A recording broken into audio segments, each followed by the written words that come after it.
അനാരോഗ്യകരമെന്ന് നമ്മൾ കരുതുന്ന ചില ഭക്ഷണങ്ങൾ തികച്ചും ആരോഗ്യപ്രദമാണ്. അങ്ങനെ ചില ഭക്ഷണങ്ങളെ പരിചയപ്പെടാം. അതിൻ്റെ ആരോഗ്യ നേട്ടങ്ങളെക്കുറിച്ചും. വാഴപ്പഴം. നമുക്ക് നല്ല മൂഡ് തരാൻ വരെ കഴിവുള്ള പഴമാണ് വാഴപ്പഴം. മുഖക്കുരു ഇല്ലാതാക്കാൻ, മുടി തിളക്കമുള്ളതാക്കാൻ, നല്ല ദഹനത്തിന് എല്ലാം വാഴപ്പഴം നല്ലതാണ്. തടി കൂടുതലാണെന്ന് ആരെങ്കിലും പറയുന്നുണ്ടോ? എങ്കിൽ വാഴപ്പഴം ഒന്ന് സ്ഥിരമായി നോക്കുക. Red wine.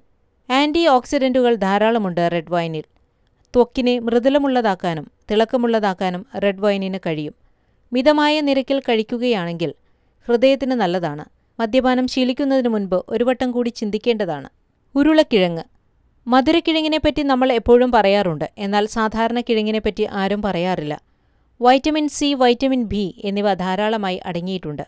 അതുകൊണ്ട് തന്നെ കിഴങ്ങ് ധാരാളം കഴിക്കുന്നത് നല്ലതാണ്. ചോക്ലേറ്റ്. ആൻറ്റി ഓക്സിഡൻറ്റുകൾ ധാരാളം അടങ്ങിയിട്ടുള്ള ഡാർക്ക് ചോക്ലേറ്റ് ഹൃദയ നാഡീവ്യൂഹ സംബന്ധമായ അസുഖങ്ങളെ അകറ്റി നിർത്തുന്നതിന് സഹായിക്കും. അൾട്രാവയലറ്റ് രശ്മികളിൽ നിന്ന് ത്വക്കിനെ സംരക്ഷിക്കാൻ ഡാർക്ക് ചോക്ലേറ്റ് കഴിക്കുന്നതുകൊണ്ട് കഴിയും. ഓയിൽ. ഭക്ഷണത്തിൽ പലപ്പോഴും വിലക്കപ്പെട്ട ഒന്നാണ് എണ്ണ. എന്നാൽ വെളിച്ചെണ്ണയും കടുകെണ്ണയും ഭക്ഷണത്തിൽ ഉപയോഗിക്കുന്നത് വളരെ ആരോഗ്യകരമാണ്. ഹൃദയ സംബന്ധമായ അസുഖങ്ങളെ അകറ്റാനും കൊളസ്ട്രോൾ നിയന്ത്രിക്കാനും ഇത് സഹായിക്കും. ത്വക്ക് തിളക്കമുള്ളതാകാനും ഇത് സഹായിക്കുന്നു. മുട്ടയുടെ മഞ്ഞക്കുരു. നിരവധി പോഷകങ്ങൾ അടങ്ങിയിട്ടുള്ള ഒന്നാണ് മുട്ടയുടെ മഞ്ഞക്കുരു.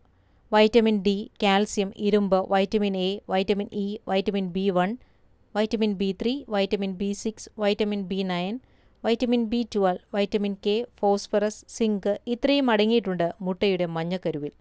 എന്നാൽ മുട്ടയുടെ വെള്ളയിൽ ഇതെല്ലാം വളരെ കുറവാണുള്ളത്.